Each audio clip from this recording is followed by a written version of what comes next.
Esto, me ha dicho usted últimamente que no formulen, desde luego yo les voy a transmitir los saludos a todos los hermanos que estamos aquí reunidos, efectivamente.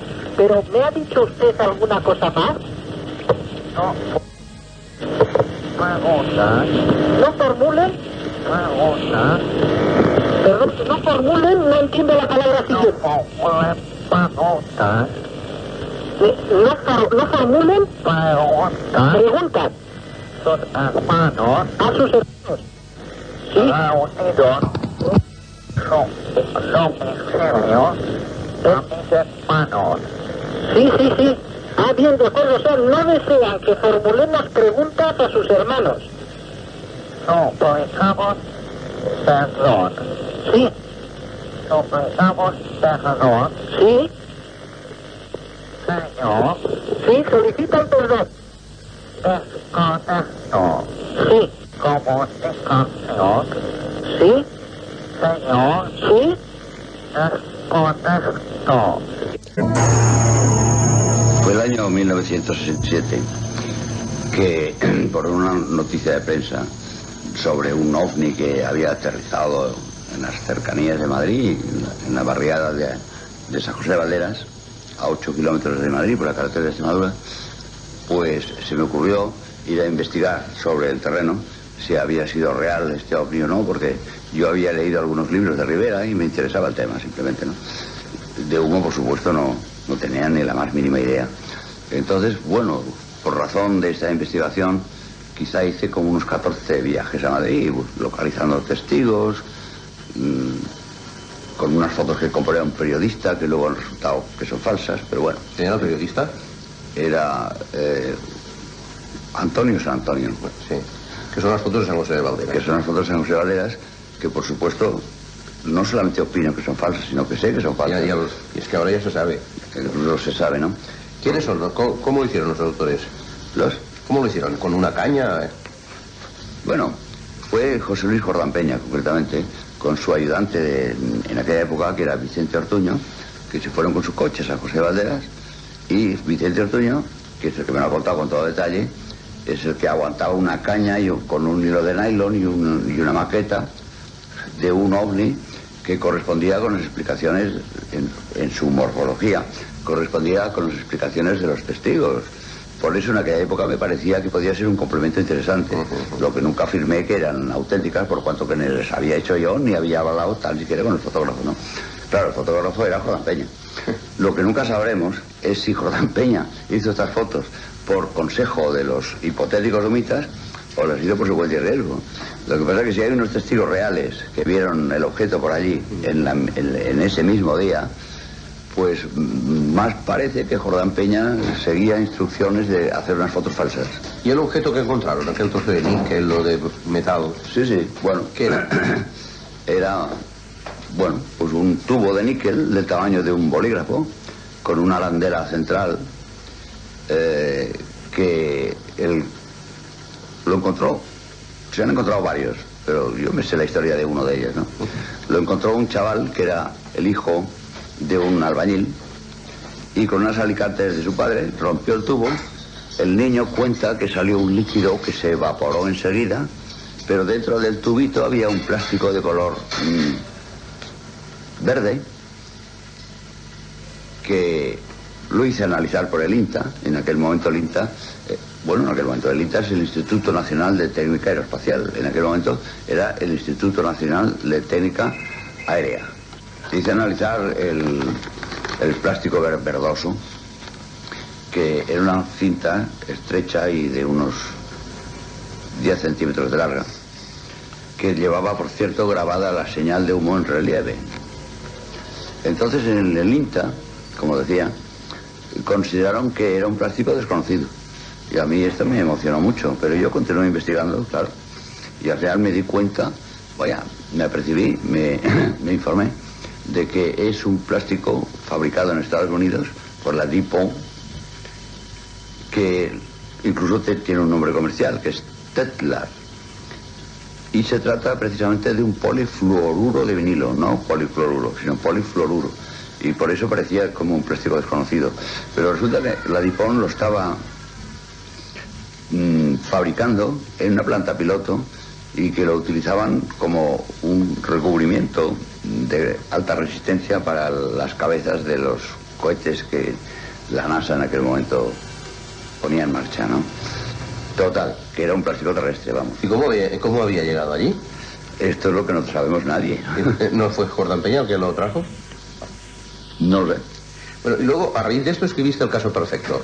Claro, como consecuencia de las investigaciones que hice sobre el terreno, hablando con muchos testigos, aún tengo en cinta, por supuesto, como unos 20 y tantos testigos. Yo en aquel momento no tenía ni la más mínima intención en escribir ningún libro. O sea, lo que estaba intentando averiguar es si un ovni de los que se hablaba, y yo lo investigaba por mi cuenta y resultaba ser cierto. Como recogí mucha información, fotos incluidas, cuyas fotos, por supuesto, luego hemos visto que no son válidas, ¿no? Pero bueno, el testimonio de los testigos es un poco difícil de decir que todos han falseado lo mismo cuando entre ellos ni se conocían, por ejemplo, ¿no? Por lo tanto, yo continúo considerando que allí en San José de Valderas, por supuesto, hubo un ovni. Y también, por supuesto, por alguna razón muy extraña, que Jordán jamás me lo ha contado, pues Jordán falsificó unas fotos de un objeto que la gente lo estuvo viendo de un tamaño que algunos me decían que era del tamaño de un autobús. Sí. O sea que hiciste el libro, ¿no? Entonces hice el libro con la colaboración valiosa de Antonio Rivera. ¿Así? ¿Qué hizo Antonio?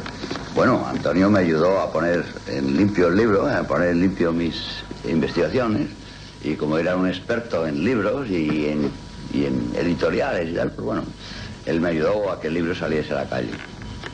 Lo publicaste en diferentes países y fue tomado como un caso perfecto, que luego resultó imperfecto. Resultó imperfecto, y yo creo que es absolutamente imperfecto si tomamos las fotos como referencia de epicentro del libro.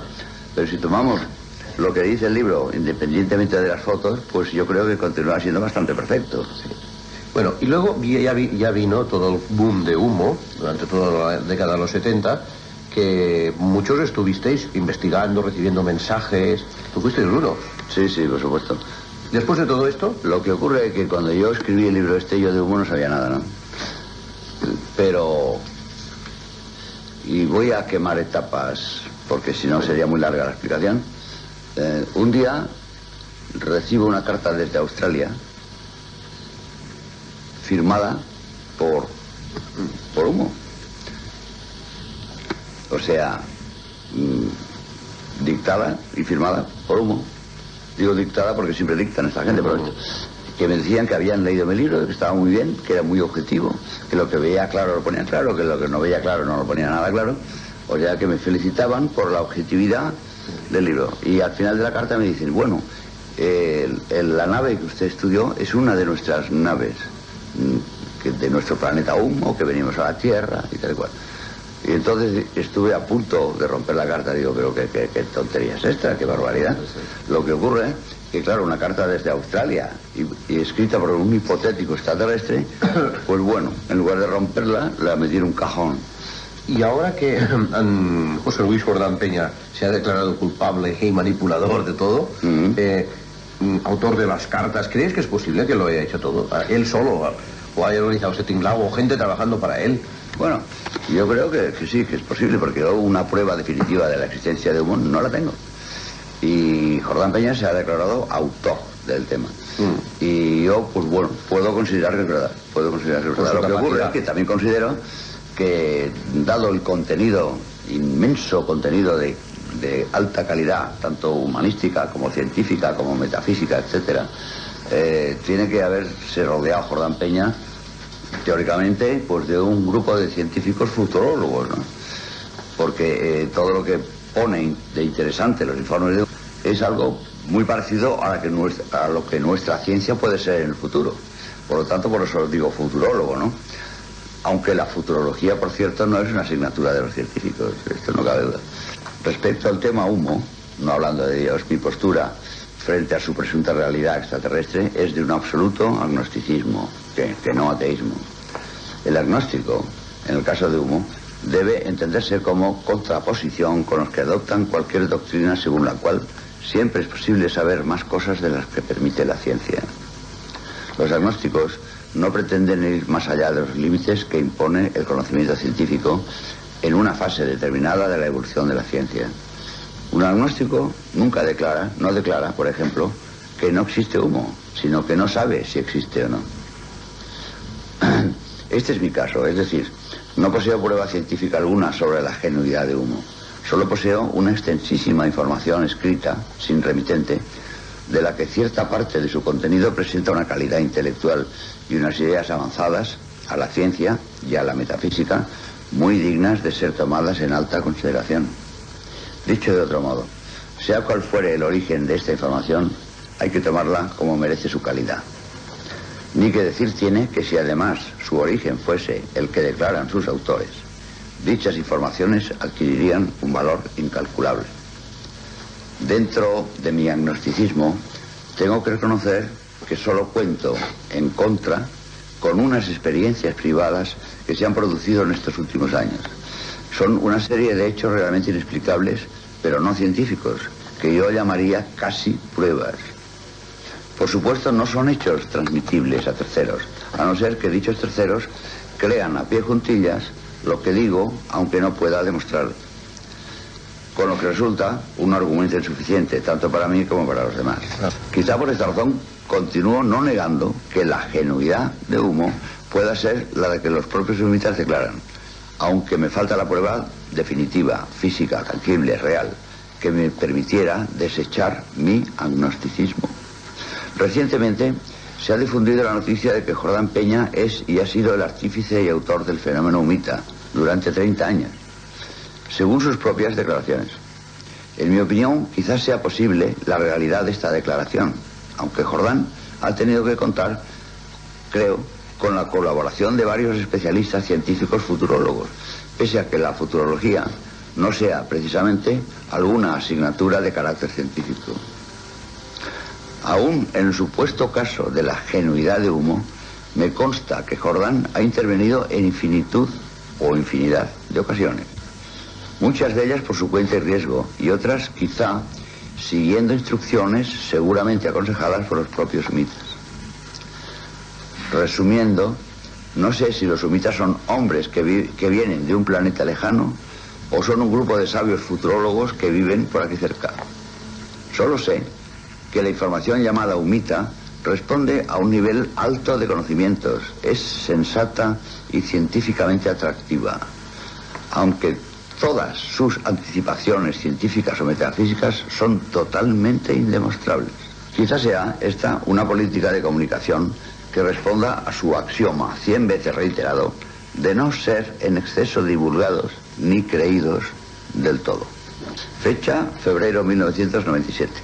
Firmado Rafael Farrieros Calvo. ¿Qué lo hizo? No tengo ni la menor idea. Él insiste en que ha hecho un experimento sociológico muy interesante. Lo que me parece que un experimento sociológico que dura 30 años, pues es tener una paciencia inverosímil. Y además una cantidad de trabajo que le ha venido encima que tampoco lo entiendo, ¿no? ¿Y tu opinión sobre el papel que ha jugado Rivera en el tema humo, cuál es? No, Rivera ha sido un informador. Simplemente un informador. Ha recibido unas pocas cartas, por supuesto, de Jordán, del presunto origen humita, seguramente escritas por Jordán, pero quizás no inspiradas por Jordán, precisamente, ¿no? Porque algunas de las cartas que ha recibido Rivera tienen un interés bestial, ¿no? En este caso metafísico, y no creo que Jordán sea el genuino autor, quizá el transmisor, si es que existe humo, claro. ¿Y cómo es que Antonio Rivera a veces lo niega, a veces lo afirma, esta ambivalencia? Es que, claro, cuando hay un tema de este calibre que no se tienen pruebas suficientes, ocurre que hay días que te levantas con un pie derecho y te gusta creerlo, y hay días que te levantas con el otro pie y te gusta no creerlo. Senyor Xavier Sierra, subdirector de la revista especialitzada Más allá de la ciencia.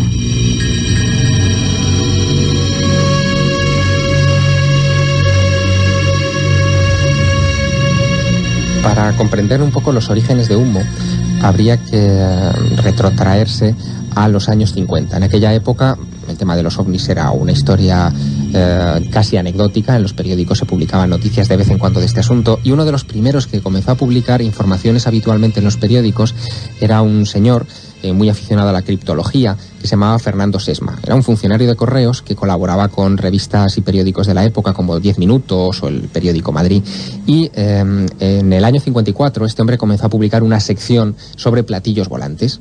Fundó, a raíz del interés que despertó su sección, un grupo de interesados en el asunto de los ovnis. En el año 57 vivieron una experiencia muy extraordinaria cuando un señor, un enfermero de Madrid llamado Antonio San Antonio, aseguró haber contactado con un extraterrestre en el Puente de los Franceses de la capital, y aquel extraterrestre, entre comillas, le entregó una piedra con símbolos extraños que decía ser una piedra del espacio, una piedra alienígena. El asunto despertó muchísimo interés en Sesma por contactar con extraterrestres. Las tertulias que él llevaba en aquel momento dejaron de hablar de platillos volantes y comenzaron a hablar de contactos con extraterrestres, y Fernando se convirtió en la primera persona de todo el mundo que no recibía mensajes de alienígenas por telepatía o durante trances o digamos que por contacto directo con los alienígenas. Era la primera persona del mundo que comenzaba a recibir mensajes de los extraterrestres por correo y por teléfono. Recibía al principio una serie de llamadas bastante absurdas de un extraterrestre que decía llamarse Saliano y que le hablaba casi en clave o incluso en clave poética, enviándole versos por correo y dictándole versos por teléfono. Y este Saliano desapareció de la escena, dando pie a un nuevo tipo de extraterrestres, que eran unos señores que mandaban cartas mecanografiadas, muy serias, hablando de cuestiones científicas y cuestiones de tipo técnico, y que decían proceder de un planeta que se llama Ummo. Y a partir de ahí Sesma se implica en la recepción de esas cartas, en la divulgación. Él publica el primer libro que se ve en las librerías españolas sobre este asunto, que se titula Ummo, otro planeta habitado. Y este hombre tiene una participación activísima en los dos casos señeros del asunto Ummo al principio de su historia, que son, por un lado, el caso Aluche, el aterrizaje de un ovni en Aluche, que es un barrio de Madrid, en febrero de 1966, y un caso que hubo un año después, en junio de 1967, en otra barriada de Madrid de los extrarradios, que es la de San José de Valderas, en Alcorcón. ¿Y Fernando Sesma se reunía en Madrid, en la calle de Alcalá? Sí. En un bareto. Sí, exacto. Yo había estado. Él se reunía enfrente de la sede de Correos en Madrid, cerca de la Plaza de Cibeles, en un sitio que se llamaba el Café León, y dentro del Café León, en una especie de subterráneo llamado La Ballena Alegre. Además es muy curioso porque estamos hablando de los años 50, de finales de los años 50. Desde esa época, desde aproximadamente el año 54-55, después se funda la Sociedad de Amigos de los Visitantes del Espacio, hasta los años 70, las reuniones de Fernando Sesma son multitudinarias, es decir, multitudinarias para la época. Allí iban gente, al principio, pues colectivos de 30, 40 personas, que era muy extraño porque el régimen franquista no permitía las reuniones públicas. Y, sin embargo, allí había una especie de aquiescencia, o sea, se dejaba que la gente se reuniera, e incluso había comisarios de policía. Les gustaba el tema. Exacto, y gente de la Dirección General de Seguridad que acudían a las reuniones. No se sabe si porque les gustaba el tema o porque, como aquello de los ovnis era una historia de rojos, hay que ponerse la mentalidad de la época, pues allí digamos que podían tener a todos los rojos de la época controlados en aquellas reuniones. Yo estuve también a mitad de los 60, hacia finales, 67, 68, y estaba también José Luis Jordán Peña. Evidentemente. José Luis Jordán Peña llega a la Ballena Alegre en el año 66, además de una manera muy particular. Llega poco después del caso de Aluche. Y te cuento, en febrero del 66 se produce ese primer caso señero relacionado con el tema Ummo. ¿Qué es? Que es el siguiente: un señor que aparece en los periódicos, que es nombrado en los periódicos como un tal Peña, ve un ovni en la barriada de Aluche, lo describe como una especie de objeto discoidal que está posado en el suelo, y él, a pasar cerca de ese objeto con el coche, el objeto se eleva y él ve un extraño símbolo que interpreta como si fueran los tubos de escape, por llamarlo de alguna manera, del ovni por la parte inferior. Aparece otro testigo que verifica ese testimonio de el tal Peña. Ese señor se llama Vicente Ortuño y él vio el ovni desde su casa, que estaba cerca del lugar del aterrizaje en cuestión. Pues bien, cuando se publica esta noticia, aparece por la Ballena Alegre un tal Jordán. Nadie asocia que Jordán es en realidad el señor Peña del que hablaba la prensa. Y este hombre comienza a observar el impacto que tiene la noticia entre el colectivo de la Ballena Alegre, que es tremendo. Te puedes imaginar que ya se comenzaba a hablar un poco de humo. De hecho, la gente ya conocía cuál era el símbolo de humo, que es una especie de H con un palo en medio y una barra. Ese mismo símbolo es el que describe el tal Peña en la prensa que ha visto en la panza del ovni, e inmediatamente todo el mundo piensa que lo que se ha visto en Aluche es indudablemente un platillo volante, un mita. El tema causa tanta impresión, porque en aquella época lo que se publicaba en prensa poco más o menos que era la verdad absoluta, iba a misa, los medios de comunicación tenían una credibilidad bastante considerable. Bueno, pues a raíz del éxito que tiene este asunto, aparece el segundo caso. Y yo pienso que José Luis Jordán Peña, que fue el que falsificó el caso de Aluche, se asoció con el Vicente Ortuño, este otro testigo, porque eran amigos desde mucho antes. Esa fue una de las cosas que yo descubrí junto con José Juan Montejo, otro investigador, cuando perseguimos este asunto. José Luis Jordán decide falsificar un caso más impresionante. Lo que ocurre que esta vez, en vez de hacer un caso cuando se les ocurre, y para que salga en la prensa cuando sea, anuncian el caso. Se recibe una carta en la Ballena Alegre, o sea, la recibe Sesma, donde se le anuncia que un ovni va a ser visto en próximas fechas, un ovni UMITA, obviamente una nave UMITA, sobre Madrid. Le dan las coordenadas y se anuncia una fecha. La gente de la Ballena Alegre, los adeptos de Sesma, acuden a esa zona de Madrid esperando ver aparecer el ovni. El ovni no lo ven, no aparece en ningún momento. Sin embargo, al día siguiente, la edición vespertina del diario Informaciones de Madrid publica en primera página, en portada, las fotografías de ese ovni que todos conocemos, las fotos de San José de Valderas con el símbolo de humo en la panza. Aunque no lo vieran los de la Ballena Alegre, ver las fotos en el periódico al día siguiente era la demostración absoluta de que los platillos volantes humitas habían pasado por Madrid y que humo no podía ser otra cosa que algo extraterrestre. Pasando por alto que esas fotografías son con casi toda seguridad un buen montaje, un fraude.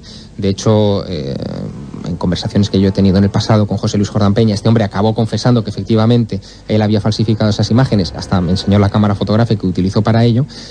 Pero en aquella época no se interpretó así, evidentemente, se pensaba que eran extraterrestres. Y entonces es cuando entró Rivera y Rafael Farriols, i van fer el caso perfecto y explica la historia. Bueno, Farriols y Rivera se enteran de este asunto por la prensa, es decir, la noticia corre como la pólvora, que se ha fotografiado un platillo volante espectacular en Madrid, y Antonio, que era el abanderado de la investigación OVNI en España en aquellos años, se interesa por el asunto y se asocia con Rafael Farriols para hacer la investigación en cuestión. Se entrevistan con José Luis Jordán Peña, que es el que les facilita los testimonios de las personas que dicen haber visto ese ovni. Y las fotos. Y las fotos, evidentemente. Pero ahí hay un dato muy curioso. Los testimonios le son facilitados por Peña a los dos investigadores, por Jordán Peña. Es decir, no hay una investigación directa con los testigos. Por lo tanto, yo interpreto que todo eso ha sido un gran montaje, un fenomenal montaje del propio José Luis Jordán Peña, pues para seguir abonando el terreno de humo. Ahora bien, quizá a estas alturas el oyente se pregunte por qué José Luis Jordán Peña quiso montarlo de humo, qué sentido tenía montarlo de humo. Pero primero, hemos de hablar un poco del entramado humo. Sí. ¿Qué pasó con Humo? Bueno, Humo crece espectacularmente a raíz de aquella historia. Después de la confirmación extraterrestre de que se ve un platillo en San José de Valderas, todas las cartas que se reciben a continuación tienen, digamos, el certificado de autenticidad. No pueden venir más que de extraterrestres. Y durante muchos años se tiene esa impresión de que Humo no puede ser otra cosa más que extraterrestres. De hecho, durante mucho tiempo el tema se mantuvo silenciado porque los humitas prohibían la publicación de esos mensajes y que se diera al público cualquier dato sobre el asunto, hasta que ocurre algo muy interesante. En el año 69, es decir, 2 años después de lo de San José de Valderas, hay un señor, un sacerdote católico, llamado, es el párroco de Mairena del Alcor, caramba, se me ha ido el nombre, Enrique López Guerrero, exactamente. Enrique López Guerrero concede una entrevista al corresponsal de ABC en Sevilla, diciendo que no solamente los extraterrestres existen, sino que existe una colonia de estos seres entre nosotros en España. El revuelo que se arma es fenomenal por varias cosas. Primero, porque se habla de extraterrestres entre nosotros, pero sobre todo porque quien lo dice es un sacerdote que en el año 69 indudablemente formaba parte de las autoridades vivas de la sociedad española del momento. Aquello levanta la veda sobre el asunto de Humo. Un poco después, Antonio Rivera, en su libro De veras los ovnis nos vigilan, editado por Plaza y Janés un par de años más tarde, dedica un capítulo al asunto de Humo, y ya un poco más tarde se publica su libro El misterio de Humo, que es el que termina de desenredar toda esta trama. Había habido guiños con respecto al tema de Humo cuando en el año 69, en el mismo año en el que el padre Guerrero hace esas declaraciones, cuando se publica la primera edición de Un caso perfecto, que es el libro que recoge las investigaciones sobre el caso San José de Valderas, el libro no habla ni una palabra de Humo, pero está dedicado a un tal Day 98. Y ese Day 98 es precisamente el extraterrestre, supuestamente, que firma aquellos primeros comunicados humitas enviados a Sesma y a sus seguidores. I les comunicacions d'Humo com es produïen? Per carta, escrites? Por teléfono también. La mayoría eran por carta, eran informes, pero generalmente siempre venían precedidas de una llamada telefónica.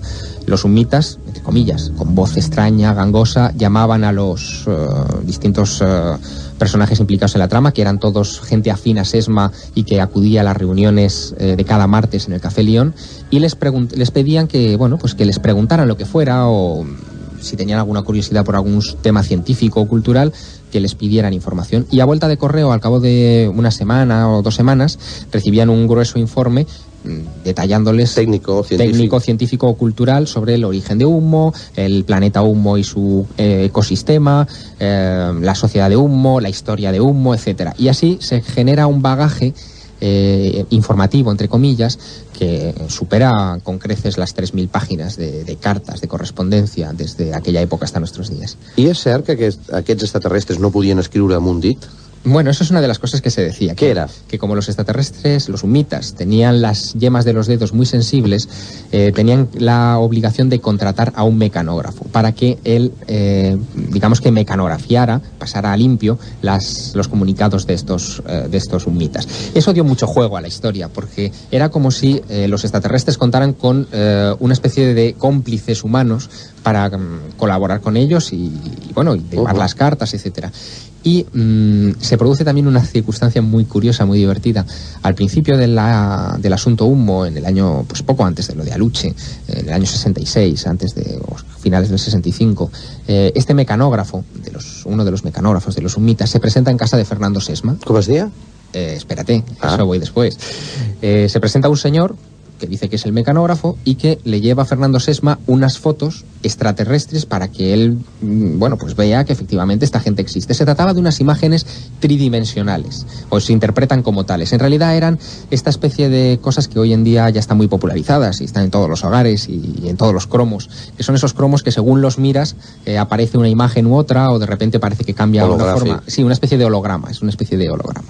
Que era una innovación por la época. En el año 66 solamente se fabricaba en Estados Unidos y era una cosa que no conocía nadie, indudablemente, en España. Pues este señor se presenta ante Sesma, le enseña aquello, Sesma se queda boquiabierto, dice que efectivamente aquello no puede ser obra más que de los extraterrestres, y a partir de entonces todas las llamadas y todas las cosas que recibe indudablemente son extraterrestres.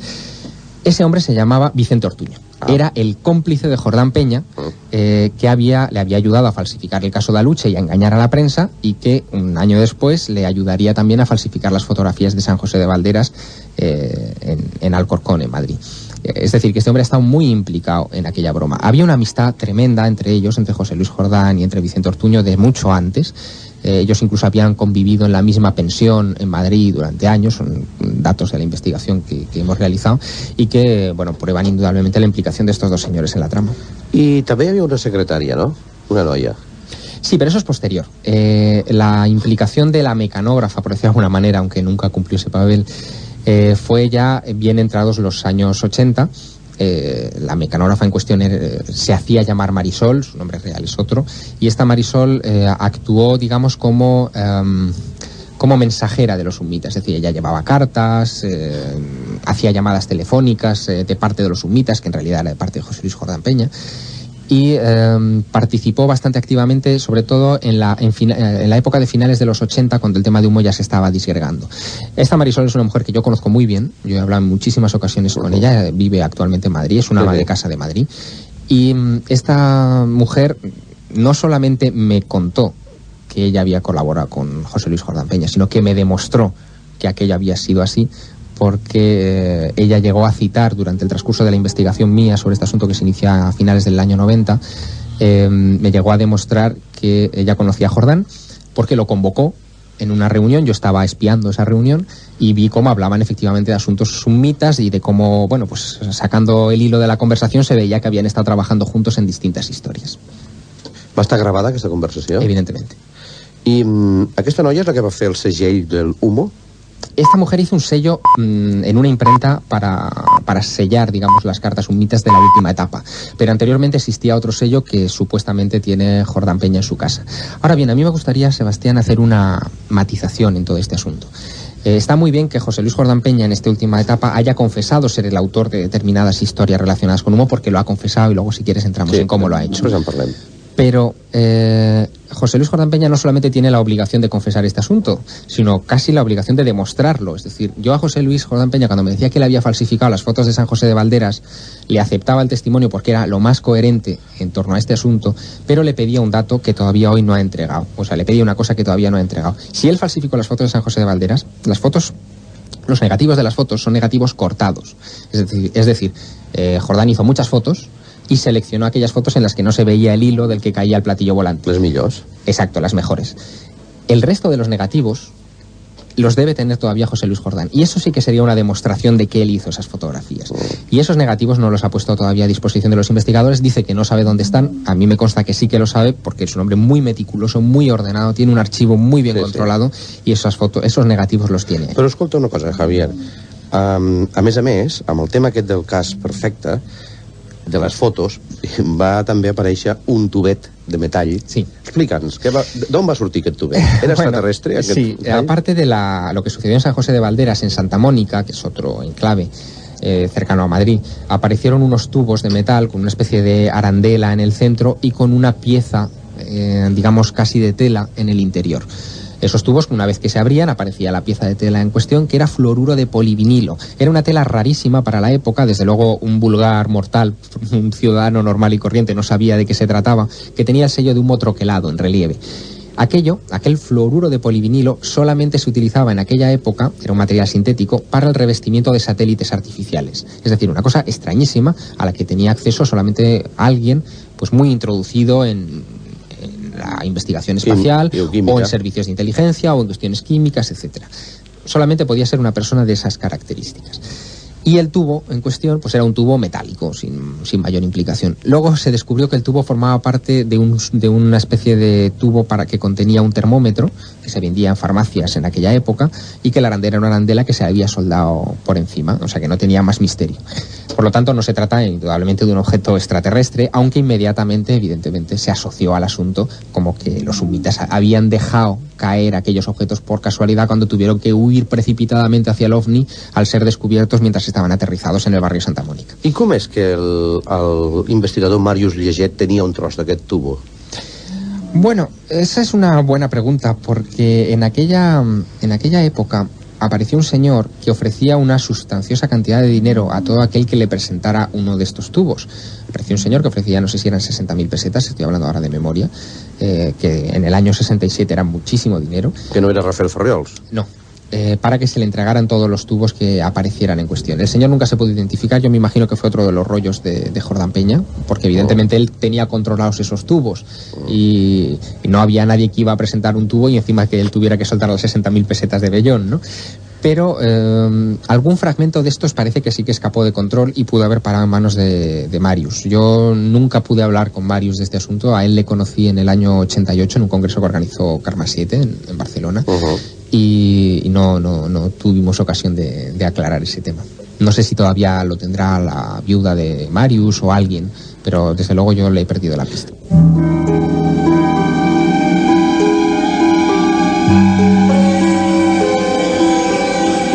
Esteu escoltant Catalunya Màgica, el programa dels misteris de Catalunya Ràdio, conduït pel professor Sebastià Garbó.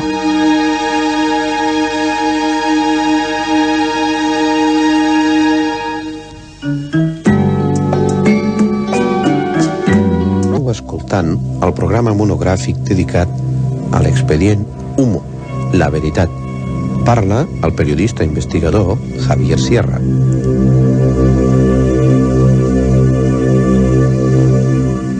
Aleshores, fins aquí hem arribat al final, podríem dir, d'una primera etapa dintre de la història de Humo, que consisteix en la participació del suposat contactat Fernando Sesma a finals dels anys 50 i principis dels 60, després l'albirament de l'OVNI del cas de Aluche, produït al febrer de 1966, després l'aterrament d'un suposat OVNI amb el cas de San José de Valderas al juny de 1967.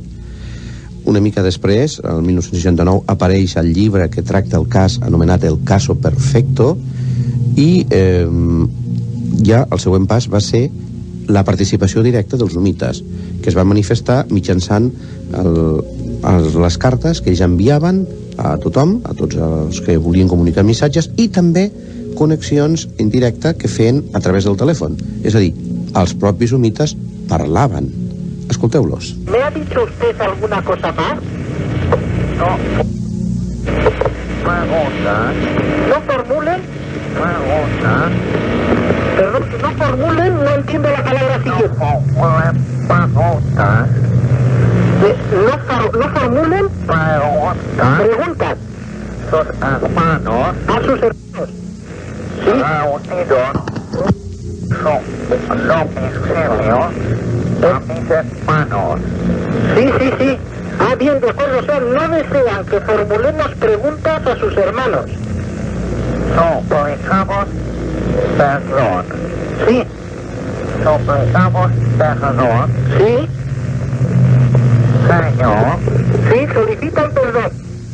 Desconecto. Sí. Comunicación. Sí. Señor. Sí. Desconecto. És aquesta la veu d'un extraterrestre? És la veu d'un humita? I si no ho és, de qui és aquesta veu? José Luis Jordán Peña. ¿Cómo fea? Con un aparato que se llama vocoder.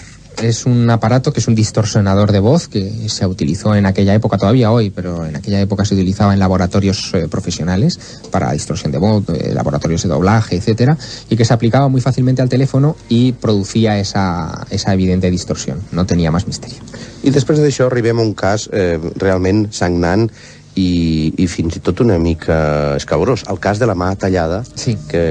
Explica, quin any, a on, com va ser? Esto sucedió en Albacete en los años 50 y toda la prensa de la época se hizo eco de aquel asunto macabro porque una persona de la nobleza de aquel momento, pues su hija había fallecido en extrañas circunstancias y bueno, pues esta mujer de la nobleza, ya te digo, que vivía en Albacete, le cortó una mano a su hijo, al menos eso parece, le extrajo los ojos y también le cortó parte del vello púbico y trozos de cabello también. Bueno, esto creó un escándalo tremendo en los años 50 en la sociedad española del momento. Esta mujer, que había sido una Mata-Hari de la época y que incluso se le insinuaban relaciones con la familia Franco, hay relaciones amorosas, trató de apartarse de todo el escándalo, pero sucedió que en los años 70, en el año 72, si no recuerdo mal, comienzan a recibirse unas cartas de los humitas donde dicen que ellos tienen que pedir perdón a los terrestres porque por su culpa, digamos, se sucedió aquel escándalo de los años 50 en España. Es decir, los humitas se hacían responsables de que se le hubiera cortado la mano a la hija, ¿no? Lo que decían los humitas es que ellos, había dos de sus miembros destinados en Albacete que se hacían pasar por médicos daneses, que habían probado una serie de virus con animales que tenía esta mujer, la marquesa Margarita Ruiz de Liori, y que ese virus se les escapó de su control, infectó a la hija y que le tuvieron que cortar la mano y extraerle otras partes de su cuerpo antes de que el virus se propagase. Por lo tanto, había sido una medida sanitaria lo que habían aplicado los humitas. No había forma humana en el año 70 de confirmar o desmentir esa hipótesis. Entre otras cosas, el secreto de sumario había caído muy pesadamente sobre el expediente de la mano cortada. Ya te digo que la mujer en cuestión, la implicada, era amiga de la familia Franco y por lo tanto había ahí una especie de censura que impedía la investigación. Con la llegada de la democracia no se investigó ese asunto y ha sido en fechas mucho más recientes, cuando se ha accedido al sumario judicial del caso, cuando se ha descubierto que efectivamente hubo dos alemanes que estuvieron en Albacete en aquellas fechas, que trabajaban con la marquesa, que posiblemente eran dos agentes, es una especulación que se ha lanzado recientemente pero que tiene bastante base, posiblemente eran dos nazis que estaban en aquel momento en España por los muchos chanchullos que tenía la marquesa con Alemania y con otros países, específicamente Marruecos en aquellos años, pero que no eran desde luego humitas. Ahora bien, la persona, y aquí vamos a la parte interesante de este entramado, la persona que creó esos informes humitas y que habló de dos médicos daneses implicados en este asunto, conocía detalles del sumario judicial que no se habían hecho públicos en la época porque permanecía bajo ese secreto de sumario del que antes te hablaba.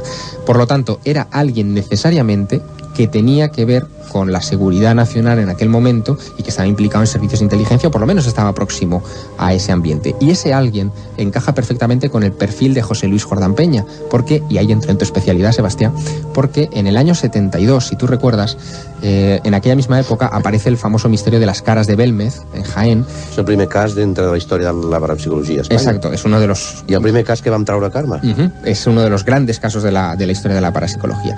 Y si tú recuerdas, por aquel entonces el Ministerio del Interior creó una especie de comisión para que se investigara el asunto de Belmez, que estaba presidida por José Luis Jordán Peña, un señor muy próximo, por lo tanto, al poder en aquella época, cuya misión con el caso de las caras de Belmez fue desacreditarlas, decir que aquello no tenía ninguna importancia, pero que estaba muy próximo a los dictados del gobierno y por lo tanto podía haber tenido en aquella época de Belmez, en aquella época caliente, acceso a ese sumario judicial y haberlo empleado en ese otro fraude que yo creo que en principio lo llevó privadamente como un asunto suyo, como una especie de broma, por decirlo de alguna manera, y que después se le escapó de las manos e intervinieron otros factores dentro de él. I els humites? Els humites eren realment nòrdics?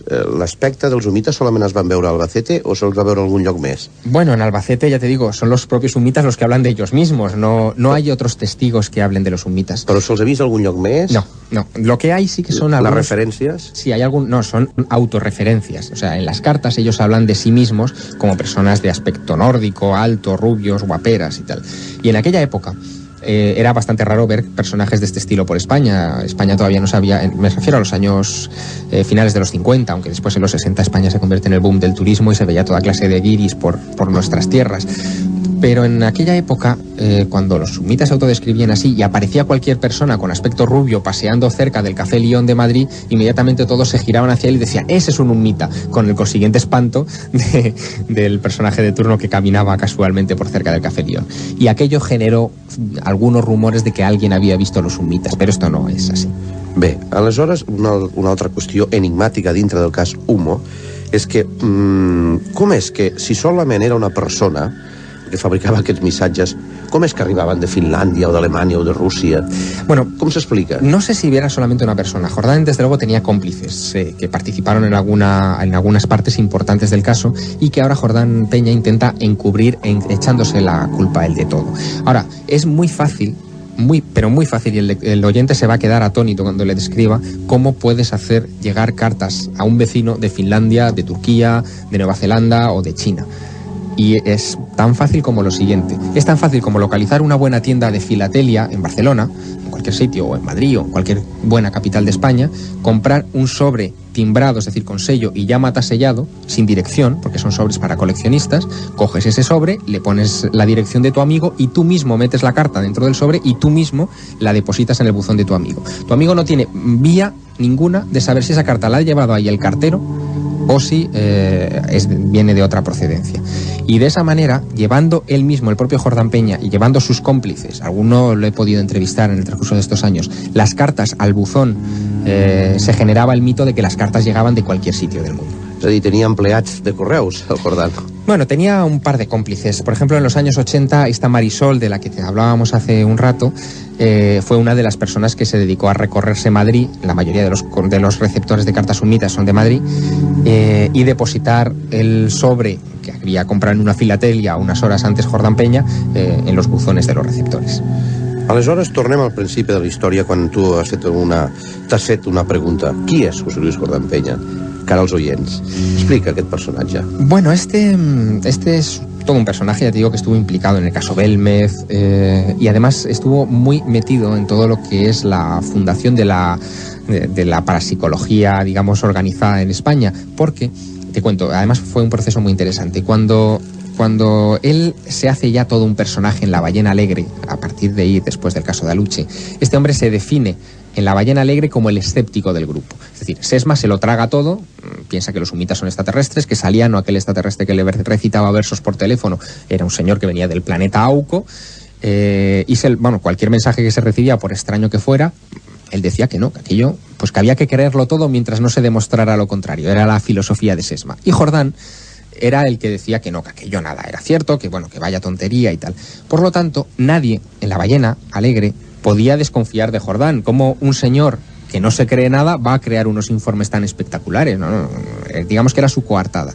Jordán se hizo todo un personaje, ya te digo, hasta el punto de que en un determinado momento, en los años 70, a primeros de los 70, él reúne a las personas que más le interesan de las que iban a La ballena alegre, a estas reuniones semanales, y les insta a formar un grupo, una asociación, que es la Asociación de Estudios Cosmológicos Eridani. A pesar de que es época franquista y es muy difícil, registrar nuevas organizaciones y más así extrañas, Eridani consigue la aprobación del Ministerio del Interior. También lo había conseguido años antes la Sociedad de Amigos de los Visitantes del Espacio de Sesma, cosa también muy rara. Y Jordán, digamos que durante un tiempo, pues maneja, aun sin ser el presidente visible, los hilos de Eridani, hasta el punto de que Eridani desaparece y en el año 73 Eridani se convierte en la Sociedad Española de Parapsicología. O sea, la Sociedad Española de Parapsicología se funda. Jordán Peña es uno de sus fundadores, tú también eres otro de los fundadores, Sebastián, pero en cualquier caso José Luis es el que maneja desde Madrid un poco los hilos en la sombra. Él era vicepresidente, no era el presidente es Ramos Perera, todavía hoy. Encara lo es. Él portava el laboratori d'investigació. Exactamente, y él llevaba todo el laboratorio. Digamos que de esa manera él controlaba mucho todo lo que sucedía en el ambiente de la parapsicología, y a los primeros representantes de la parapsicología José Luis los tenía bien vigilados, dado su condición de vicepresidente de la Sociedad Española de Parapsicología, hasta el punto de que pronto comienzan a recibirse cartas humitas en Eridani, también se reciben cartas humitas en la Sociedad de Parapsicología. Efectivament, i la primera vegada que em van rebre, jo li vaig dir al secretari general Francisco Gavilán, sí, escolta, aquest lèxit em sembla que això ho està fent José Luis Jordán Peña. Y me han dicho, ¿quieres decir tan grande que se atreva tanto?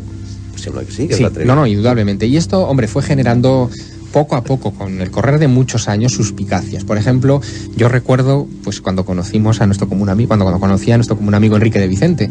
Yo a Enrique le conozco en el 87, y él en el 87 ya estaba con la mosca detrás de la oreja, porque evidentemente se había dado cuenta de una cosa muy visual. Las cartas de humo contenían dibujos, pues de cómo eran las casas de los humitas, de cómo eran los conductores de energía de los humitas, en fin, un montón de cosas de este estilo.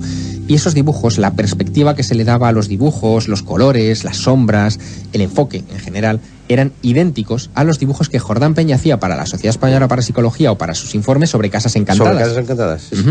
Ahí se estableció una prueba circunstancial de que Jordán estaba implicado en eso. Y con el correr de los años surgieron muchas más. Entre otras cosas, fueron saliendo algunos cómplices, como esta Marisol, que hablábamos también, que acusaron a Jordán Peña con pruebas de haber falsificado cartas humitas. Yo he encargado al menos 3 peritajes grafológicos de cartas humitas donde hay correcciones a mano de los informes, porque hay una errata o cuestiones así, con la letra de Jordán en aquellas fechas. Tengo un archivo muy amplio de la letra, bueno, de cartas de Jordán y de humo de aquellos años, y los peritajes grafológicos dan un porcentaje del 99% de coincidencia entre la letra de Jordán y de los humitas. Y todo eso, unido a toda la trama que hemos hablado antes de Aluche, cuando él se presenta luego en La ballena alegre, etcétera, que son cosas que se han descubierto con los años, indican que claramente José Luis Jordán Peña fue el motor de humo, aunque no fue su único motor. Ya te digo que yo creo, es una impresión que se está investigando, yo creo que hay otros motores, es decir, el tema de humo se manipuló por distintas razones en distintos años. Aleshores, ell va voler fer un estudi sociològic. No, eso es la excusa que él pone ahora. Es decir, José Luis Jordán Peña, hay que decir que... Volía montar una secta. Sí, hay que decir que José Luis Jordán sufrió una embolia en el 87 y se quedó parapléjico. Però parapléjic i tot, a mi em va fer una exhibició totalmente, davant de les càmeres de televisió d'una psicoquinesis, doblant metall, genial, es un manipulador genial. Sí. No, pero a lo que voy con esta información es que él se ha escudado en su enfermedad para no tener que dar cuentas de este asunto desde el 87, que es cuando surgen las mayores sospechas hasta nuestros días. Ahora él dice, cuando ha hecho esa autoconfesión, que todo lo de Humo fue una especie de experimento sociológico suyo para comprobar lo crédulos que son los parapsicólogos y los ufólogos y la gente metida en estas cosas. Yo no creo que haya sido un experimento sociológico por varias razones. Primera, porque de haber sido un experimento, él tendría que haber hecho ya públicas sus conclusiones como experimento hace muchos años. Es un experimento demasiado longevo. Segundo, porque yo creo que, y eso Carlos Berché, que ha investigado mucho la personalidad de Jordán Peña, te puede dar más detalles sobre ello. ¿O psiquiatra? Sí, yo creo que Jordán Peña efectivamente tiene una personalidad enferma y que por lo tanto él creía, o sea, tenía una especie de desdoblamiento de personalidad, y él, cuando trabajaba en el tema de Humo, no era José Luis Jordán gastando unas bromas a los amigos, sino que él se implicaba a fondo en esa cuestión.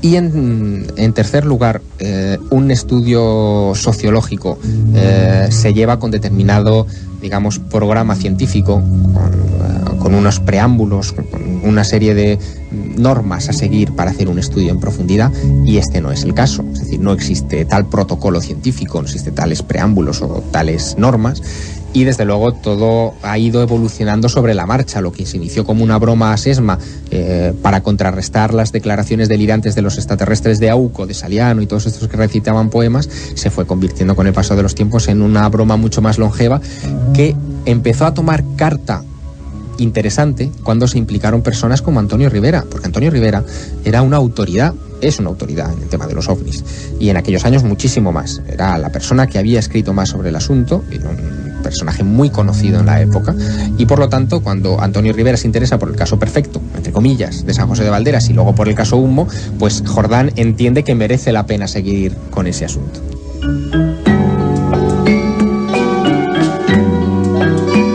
Misteris per descobrir. Enigmes de casa nostra que exposem a Catalunya Màgica. El programa dels misteris, les llegendes i les tradicions màgiques dels països catalans, de la mà del professor Sebastià Garbó.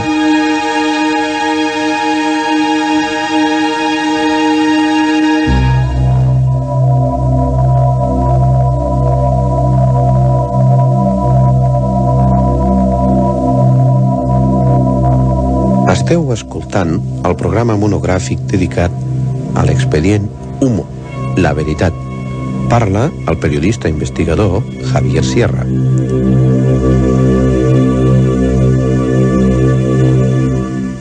Tu què creus? Que volia muntar una secta, potser? No. O sigui, quines són les motivacions ocultes? Vamos a ver, Jordán, en el transcurso de los interrogatorios, porque casi fueron interrogatorios que tuve con él, aducía, digamos, como descarga que detrás de algunas de las cosas en las que él estuvo implicado había una secta con un gurú hindú que era el que le obligaba a hacer determinadas cosas. Esa secta y ese gurú hindú no existen. Es decir, todas las comprobaciones que se han hecho en esa línea han demostrado que no existe tal secta, no existe tal gurú hindú, que todo es una construcción mental de Jordán para descargar determinadas responsabilidades. Por lo tanto, tampoco entiendo que quisiera formar una secta con este asunto. No? No. I tu creus que el va ajudar, o va haver algú que el va motivar, a més d'ell? No, yo creo que ¿Algú estaba por sobre? No, la impresión que da todo este asunto es que él montó esto por motu propio, la idea fue de él, pero que sobre todo en los años 70 sí que hubo intervenciones ajenas. Hay, por ejemplo, mensajes muy curiosos en la literatura humita, como uno que les invita ante la posibilidad de que la crisis de los misiles de Cuba termine en una guerra nuclear masiva, se les invita a los miembros del Grupo de Madrid a refugiarse en una especie de búnker antiatómico en la Sierra de Madrid, bueno, ya en la provincia de Ávila, en Piedralaves, y se les da una serie de instrucciones codificadas, un mensaje codificado que, bueno, se les daría la clave de cómo decodificarlo en el caso de que la emergencia nuclear fuera imperiosa. Es decir, ante los ojos de todo el mundo, en el ambiente de la Ballena Alegre, se estaban pasando mensajes codificados que todavía hoy nadie sabe qué es lo que contenían exactamente. Eso a mí me da que pensar, más en aquella época, en que España estaba sembrada de intereses relacionados con servicios de inteligencia, que alguien pudo haber utilizado el asunto de Humo para hacer circular información sin que fuera sospechosa. Al fin y al cabo esos mensajes venían de los extraterrestres y bueno, los extraterrestres no están para cuestiones de espionaje. Yo creo que ahí hubo una utilización, una gran utilización del tema de Humo. Y eso es lo que ha dado posteriormente, años después, a muchos investigadores que pensar en hechos como que, bueno, tras los humitas podía estar la KGB o la CIA. En Francia se especula muchísimo sobre este particular. Y ya te digo, yo no creo que la KGB montara Humo ni que la CIA montara Humo, pero sí que pudo haber aprovechamiento, no por parte de estas dos grandes servicios de inteligencia, sinó por parte de los propios servicios de inteligencia espanyoles. Perquè la història del matrimoni que van ser contactats pels humites a França, que després es van trobar a la Costa Blava, la coneixes, aquells espanyols? No, esta no la conozco. La primera vegada que van aterrar. Ah, bueno, pero eso te refieres al aterrizaje de la Javí. Sí. Bueno, ¿lo coneixes aquest cas? Sí, claro. ¿Es auténtico? No, yo pienso que no, que todo eso es una construcción. No ha estat investigat. No. De hecho, hay otro personaje que surge también en los años 60 con mucha fuerza, que es un señor que se llamaba Francisco Donis Ortiz, que dice que mientras viajaba cerca del Parador Nacional de de Alarcón, hay una localidad en Madrid que se llama Pozuelo de Alarcón. Bueno, pues mientras circulaba cerca de este Parador Nacional de Alarcón, su vehículo se paró y una especie de objeto aterrizado cerca, y un extraterrestre que descendió de ese objeto y que se hacía llamar Francisco Atienza se colocó dentro del 131 del señor Donis Ortiz y mantuvieron una charla interesante sobre temas extraterrestres y cosmogónicos en general. Al poco tiempo, Donis Ortiz comenzó a recibir también mensajes de los humitas. ¿Por qué? Pues muy sencillo, Jordán Peña había leído La Actualidad Española, la revista que había publicado aquello, quiso aprovecharse del tirón publicitario que tuvo aquello, y el propio Donis Ortiz llegó a publicar en La Actualidad Española su contacto con otra civilización extraterrestre, así se titulaba el artículo de La Actualidad Española, que eran los humitas. O sea, los humitas fueron ganando mucha popularidad a partir de entonces. I ja per acabar, per què se'ls va ocórrer Humo concretament i per què l'estrella Wolf? Wolf 424. ¿Por qué que está 14 o 15 años llum de la nuestra? Yo pienso que no tiene mayor importancia ese asunto más que la casualidad. Es decir, que se cogió Wolf 424 como se podía haber cogido cualquier otra estrella más o menos alejada del planeta Tierra y difícil de rastrear desde un punto de vista astrofísico. Jordán Peña era una persona que recibía publicaciones científicas de todo el mundo, las recibe todavía hoy. Era una persona con una curiosidad, y lo es también hoy, bastante insaciable. Leía de todo y escribía casi sobre todo. Y bueno, pues él manejaba catálogos astronómicos importantes para la época, de lo que pudo haber sacado esa fuente de inspiración. ¿Estás de acuerdo, para acabar, Javier, que en Humo, sense H, hay mucho humo a Mache? Desde luego que sí. Y falta todavía mucho antes de que se levante esa niebla, ese humo. Porque José Luis Jordán Peña, a pesar de que él ha hecho esa confesión pública diciendo que él ha falsificado parte del asunto de Humo, bueno, que ha falsificado entero el asunto Humo, dista por demostrar algunas de sus afirmaciones. Yo creo que él ha falsificado el asunto de Humo, pero también le exijo que demuestre esas afirmaciones porque digamos que con palabras solamente no se llega a ninguna parte. La investigación hay que hacerla con pruebas, y José Luis Jordán Peña debería aportar también esas pruebas. Javier, ens les explicaràs a la propera trobada d'expedients X nacionals que farem a Barcelona el mes de maig. Hasta pronto. Gràcies.